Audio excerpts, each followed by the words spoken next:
Gold trusted gold buyers తాకట్టులో ఉన్న బంగారాన్ని విడిపించి ఈ రోజు ఉన్న మార్కెట్ ధరకే కొనబడును. మరిన్ని వివరాలకు సంప్రదించండి 7771077720. ఎన్నో రాష్ట్రాలు కూడా పోటీ పడ్డాయి. అయితే ఈ డేటా సెంటర్ వల్ల అంత ఉపయోగం లేదు, కేవలం 200 మందికి ఉద్యోగాలు ఇస్తాయని పరిస్థితి దీని మీద ఎలా చూస్తారు? అంటే నాకు నాలెడ్జ్ దీని మీద తక్కువ అయినప్పటికీ కూడా నేను ఖచ్చితంగా చెప్పగలిగేది ఏంటంటే ఉద్యోగాలు ఎక్కువ తక్కువ అన్నది కాదు, దీని వలన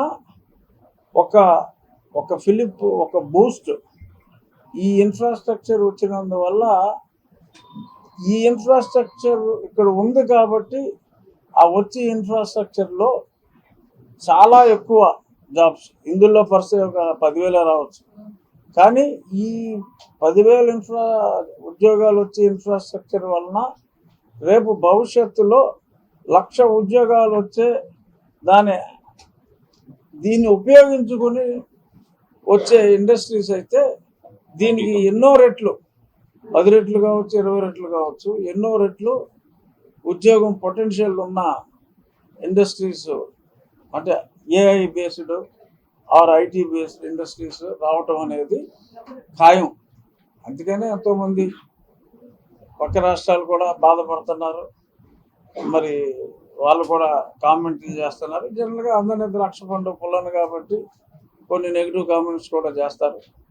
బట్ గూగుల్ వాళ్ళ 1000 మెగావాట్ అంటే 1 గిగావాట్ స్టోరేజ్ కెపాసిటీ ఈ ప్రాంతంలో రావటం అన్నది ఈ ప్రాంతానికి ఖచ్చితంగా మంచి జరుగుతుంది. దానికి ఒకటే, అంత మంచి జరగకపోతే ఇప్పుడు గొంతు చించుకునే పార్టీ అంత గొంతు చించుకోవాల్సిన అవసరం లేదు. దాన్ని బట్టి అర్థం చేసుకోవచ్చు, ఖచ్చితంగా మంచి జరుగుతుంది. ఎందుకంటే అయిపోయింది, ఓడిపోయారు, ఇంకా దాని గురించి మొదటి సంతకం ముఖ్యమంత్రి గారు పెట్టి ఇచ్చారు కదండి. కరెక్టే. ఏం మమ్మల్ని మేము ఎన్నిసార్లు పోగొడుకుంటాం? వాళ్ళు మంచి పనులు చేశారు ఈ సంవత్సరంన్నరలో, పొగిడితే మళ్ళీ డబ్బా కొట్టుకుంటున్నారు అంటారు. మళ్ళీ వాళ్ళు కామెంట్ చేయడానికి అవకాశం ఇచ్చినట్టు అవుతుంది. ఏదైనా ఒక పని 2 పనులు చేశారంటే ఏదో చేశారనొచ్చు.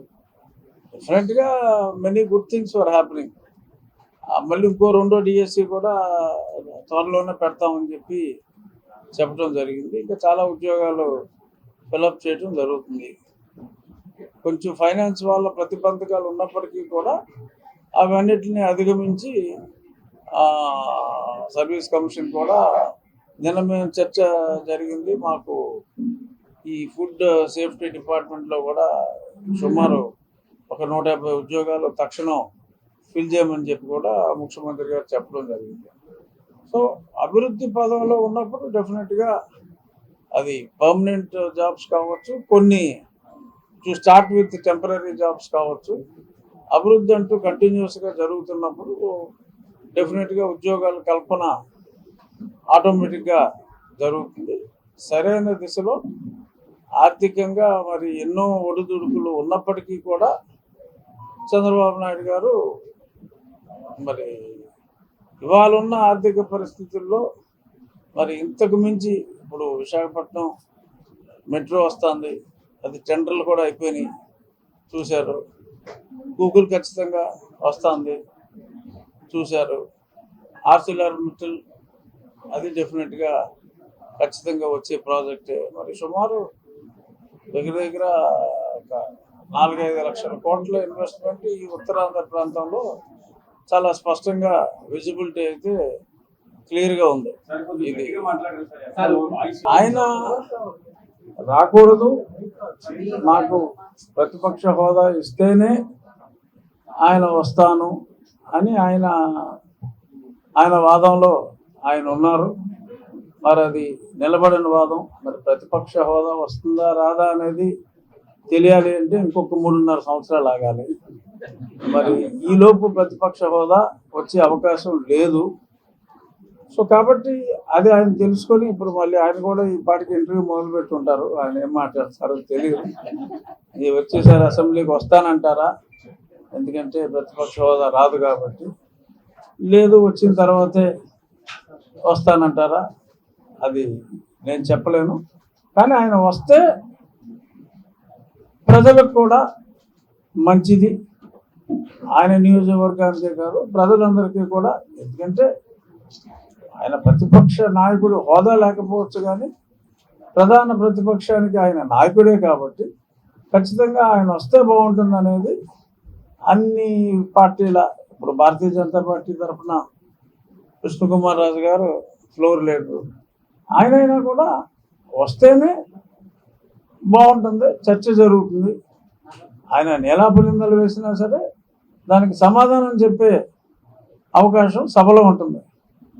ఆయన ఇంట్లోనే మరి ఏదో అసెంబ్లీ నిర్వహణలాగా ఆయన మాట్లాడటం, మరి దానికి సమాధానం చెప్పాలంటే ఇప్పుడు ఆయన ఏదో అన్నారనుకోండి, తక్కువని అసెంబ్లీలో అయితే విష్ణుకుమార్ రాజు గారు లేచి నుంచి వెంటనే సమాధానం చెప్పే అవకాశం ఉంటుంది. ఇప్పుడు ఆయన ఇంట్లో ఆయన మాట్లాడుకుని మన ఇంట్లో మనం మాట్లాడుకుని దీనివల్ల ఉపయోగం లేదు. సో కన్స్ట్రక్టివ్ డిస్కషన్, వారు మాట్లాడే దాంట్లో పాయింట్ అంటూ ఉంటే డెఫినెట్గా ఆయన అసెంబ్లీకి వచ్చి మాట్లాడితే ఉన్న ఇంపాక్ట్ ఆయన ఇంట్లో కూర్చొని మాట్లాడితే ఉండదు. సో రేపు నెక్స్ట్ జరగబోయే సమావేశాలకి జగన్మోహన్ రెడ్డి గారు రావాలని, వస్తే అది ప్రజాస్వామ్యానికి కూడా మంచిదే అని మా భావన. వచ్చే అసెంబ్లీ జరుగుతుంది అనే దాని మీద ఉంటుంది. వచ్చే అసెంబ్లీ సమావేశాలు ఒక 25 రోజుల పాటు జరిగితే ఆయన 60 రోజులు రానట్టుగా కౌంట్ అవుతుంది. సో అక్కడ చేయగలిగేది ఏమి ఉండదు. ఎందుకంటే రాజ్యాంగంలో రాసున్న దాన్నే మనం చెప్పడం జరుగుతుంది. గతంలో చంద్రబాబు నాయుడు గారు చివరిలో 2 సంవత్సరాలు రాలేదు కదా, అప్పుడేమైంది అన్న మాటలు వినపడినాయి. అసలు ఆ గత 5 సంవత్సరాల్లో అసెంబ్లీ జరిగిందే 67 పని దినాలు. ఆఖరి 2 సంవత్సరాలు ఏదైతే చంద్రబాబు నాయుడు గారు అసెంబ్లీకి రాలేదో అప్పుడు జరిగిన పని దినాలు 35 రోజుల మించి లేవు. సో 60 రోజులు కంటిన్యూస్గా రానప్పుడే ఆ రూల్ అప్లై అవుతుంది. సో 35 పని దినాలకి, అసెంబ్లీ పని దినాలకి ఆ రూలే అప్లై కాదు. అయినా సరే కొంతమంది దాన్ని ఎగ్జాంపుల్గా తీసుకుని మాట్లాడుతున్నారు, అది కరెక్ట్ కాదు. ఎమ్మెల్యేకి ఎంత టైం ఇస్తారో అంతే ఇస్తారు కదా, అధిక ప్రతిపక్ష నేత హోదా కాదండి. అది కరెక్ట్ కాదండి. మీకు ఇప్పుడు లైవ్ ఎగ్జాంపుల్ విష్ణుకుమార్ రాజు గారు ఉన్నారు, వారి పార్టీకి 8 మంది సభ్యులు ఉన్నారు. ఎంతసేపు మాట్లాడుతున్నారు ఆయన? మీరు చూశారు కదా, నేను ఎప్పుడు బెల్ నొప్పుతూనే ఉంటాను, ఆయన పట్టించుకుంటాను. ఆయన మాట్లాడుతున్నారు కదా.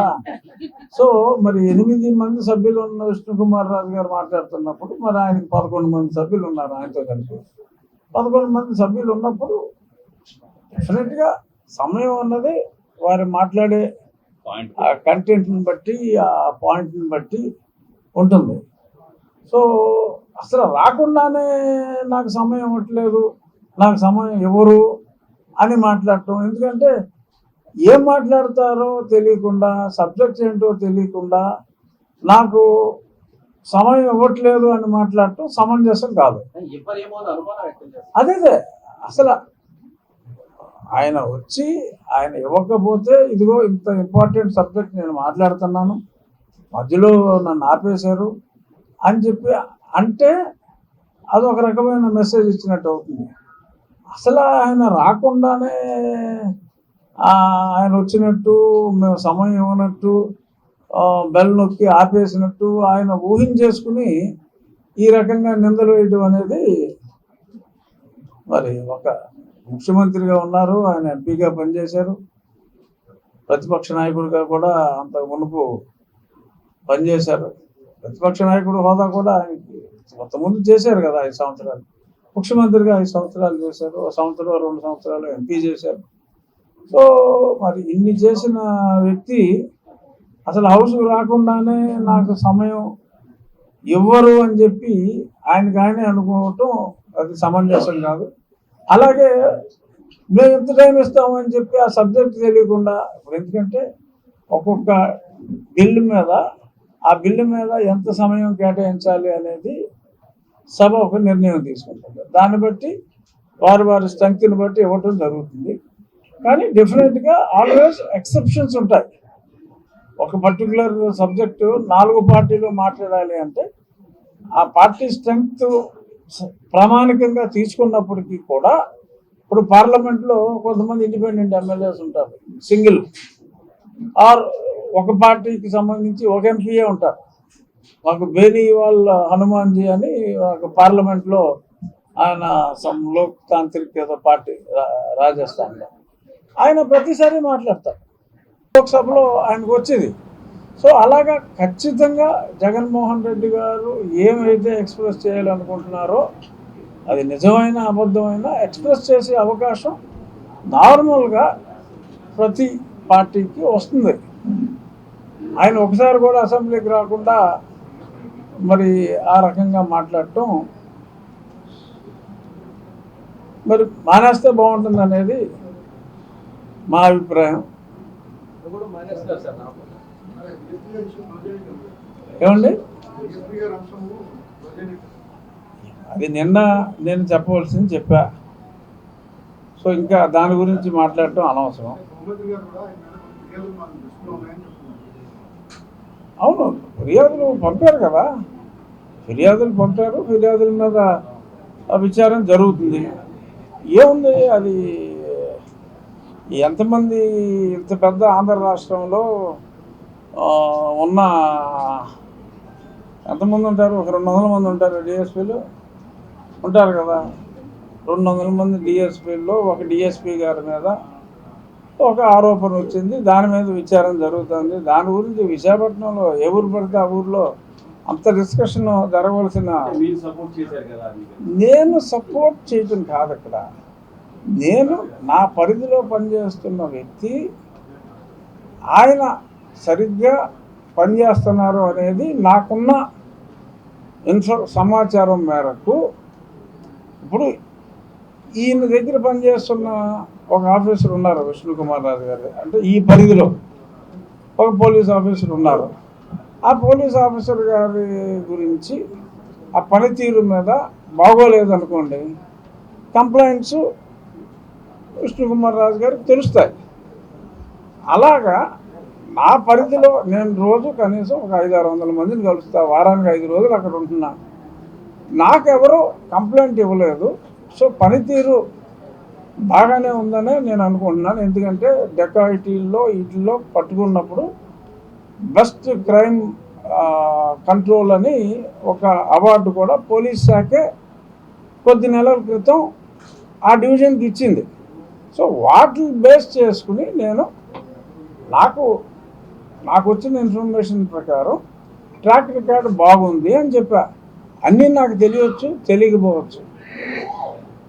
ఎంక్వైరీ చేయమన్నారు, ఎంక్వైరీ చేస్తున్నారు. రేపు ఎంక్వైరీలో లేదు చాలా తప్పులు చేశారు అనుకోండి, పోలీస్ డిపార్ట్మెంట్ తీసుకుంటుంది. బట్ నేను నా దగ్గర పనిచేస్తున్న నా ఏరియాలో పనిచేస్తున్న ఒక అధికారి మీద నాకు తెలిసి ఎటువంటి కంప్లైంట్లు రానప్పుడు, నాకు తెలిసి మంచి అధికారి అనే పేరు ఉందని నాకు అనిపించినప్పుడు, నా మనసులో భావాన్ని నేను తెలియజేయకపోతే అది నా దౌర్బల్యం అవుతుంది. సో కాబట్టి నాకు తెలిసినంత వరకు అతను మంచి అధికారే అని నాకు తెలిసింది నేను చెప్పాను. పెద్దలు పవన్ కళ్యాణ్ గారు ఆయనకి ఎవరో కంప్లైంట్ ఇస్తే దాన్ని ఎంక్వైరీ చేయండి అని చెప్పి ఆయన చెప్పారు. ఆయన చేసింది 100% ఒక ప్రజాప్రతినిధిగా, ఒక బాధ్యత గల మంత్రిగా ఆయన చేసింది 100% కరెక్ట్. నా ఏరియాలో పనిచేస్తున్న వ్యక్తి, అతని గురించి నాకు తెలిసింది నేను చెప్పటం అనేది అది నా బాధ్యత. I may be wrong tomorrow, or the information what Pavan Kalyan garu got might be wrong, might be right or might be wrong. నేను చెప్పింది might be right or might be wrong, వాళ్ళ విచారణలో తెలుస్తుంది.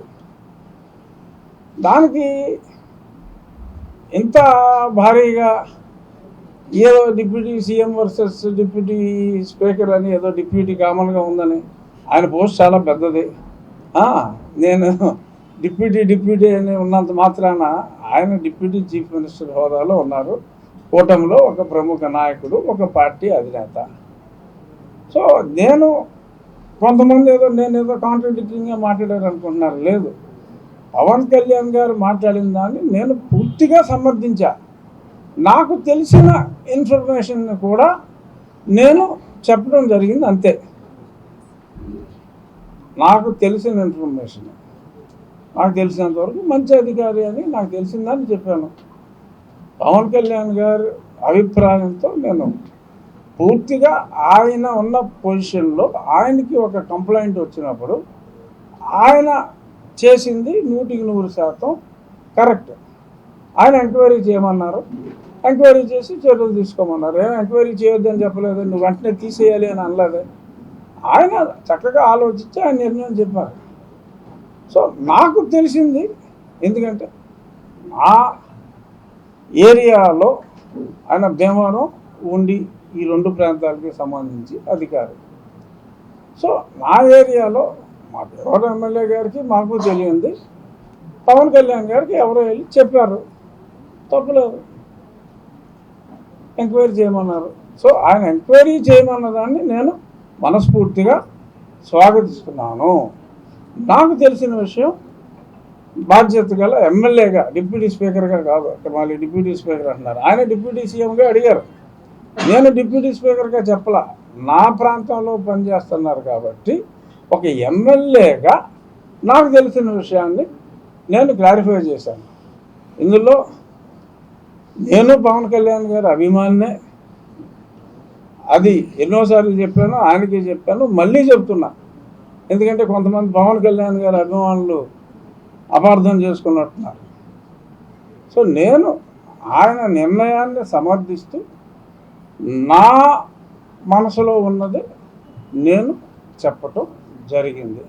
ఇంకా దీని గురించి ఆపేస్తే బాగుంది. ముఖ్యమంత్రి గారి సహాయ నిధి, సీఎం రిలీఫ్ ఫండ్, ఇందులో భాగంగా గతంలో ఎన్నో విడతలు విష్ణుకుమార్ రాజు గారు ఇచ్చున్నారు. ఈరోజు అనుకోకుండా నిన్న మా మీటింగ్ జరగటం, పిటిషన్స్ కమిటీ, అందులో విష్ణుకుమార్ రాజు గారు సభ్యులు.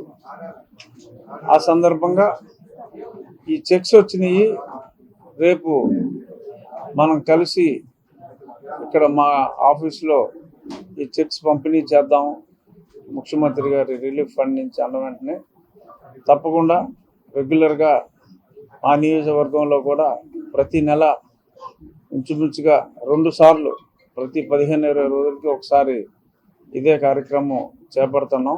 చాలా మంచి కార్యక్రమం, చాలా ఫాస్ట్గా కూడా ప్రాసెస్ చేస్తున్నారు ముఖ్యమంత్రి గారి ఈ సహాయ నిధి.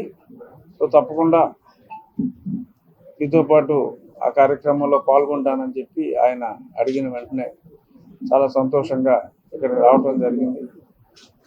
ఇక్కడికి విచ్చేసిన కార్పొరేటర్స్, ఈయన నియోజకవర్గానికి సంబంధించిన మొత్తం కూటమి కార్పొరేటర్స్ అందరినీ కూడా ఇక్కడ కలవటం నాకెంతో సంతోషంగా ఉంది. ఈ కార్యక్రమం గురించి ఇదే ప్లస్ ఎన్టీఆర్ వైద్య సేవ కూడా మనం చూస్తున్నాం. ఎంతోమంది, కొన్ని లక్షల మంది ఈ సేవలు పొందుతున్నారు. కొంచెం పేమెంట్, ఆర్థిక మరి గతంలో అప్పులు మరీ ఎక్కువగా ఉన్నందువల్ల ఆర్థికంగా ఇబ్బంది ఉన్నప్పటికీ కూడా మరి నిన్న సాయంత్రం ఒక 250 కోట్ల రూపాయలు ఎన్టీఆర్ వైద్య సేవ నిమిత్తం రిలీజ్ చేయడం జరిగింది. త్వరలో వచ్చే వారంలో ఇంకొక 250 కోట్లు రిలీజ్ చేస్తామని కూడా ముఖ్యమంత్రి మంత్రివర్యులు సత్యకుమార్ యాదవ్ గారు చెప్పడం కూడా జరిగింది. ఎన్ని కష్టాలు ఉన్నప్పటికీ ప్రజల ఆరోగ్యమే మెయిన్ పరమావధిగా ఈ ప్రభుత్వం అత్యంత శ్రద్ధతో రోగుల సేవల్లో ముందుంది. అక్కడ ముఖ్యమంత్రి గారి చొరవ, అలాగే మరి భారతీయ జనతా పార్టీ సత్యకుమార్ యాదవ్ గారి చొరవ, ఏ అవసరమైనా సరే కేంద్రం నుంచి ఆయన తీసుకొచ్చే సహకారం రాష్ట్ర హెల్త్ మినిస్ట్రీకి సంబంధించి రేపు కొత్త హాస్పిటల్స్ కానీ రకరకాల వైద్య సేవలు ఇవన్నీ కూడా అందుబాటులోకి తీసుకొచ్చి రేపు రాబోయే రోజుల్లో హెల్త్ ఇన్సూరెన్స్ అందరికీ 25 లక్షల రూపాయల వరకు కూడా కుటుంబానికి ఉపయోగపడే విధంగా ప్రతి ఒక్కరికి, అంటే రేషన్ కార్డుకి సంబంధం లేకుండా కూడా హెల్త్ కార్డుని ఇచ్చే దిశగా ఈ ప్రభుత్వం ముందుకి వెళ్ళబోతోంది. నిజంగా అందరికీ, ప్రజలందరికీ కూడా వైద్యం అందించే దిశగా ముందుకెళ్తున్నారు. అలాగే అదే స్థాయిలో ఎలా అయితే 25 లక్షల రూపాయల వరకు వైద్యాన్ని అందిస్తున్నారో అదే స్థాయిలో విద్యను కూడా అందించడానికి పాఠశాలల ఇంప్రూవ్మెంటు, దీనికి కూడా మరి రాష్ట్ర విద్యాశాఖ మంత్రి నారా లోకేష్ గారు ఆయన కూడా కృషి చేస్తున్నారు.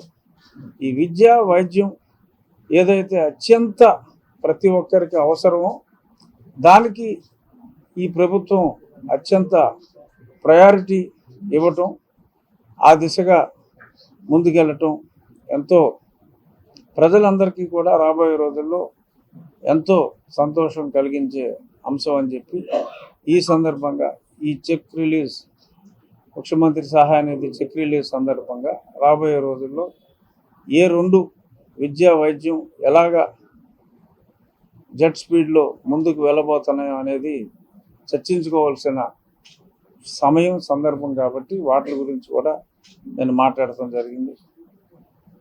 విష్ణుకుమార్ రాజు గారు నాకెంతో ఆప్తులు. సుమారు 4.5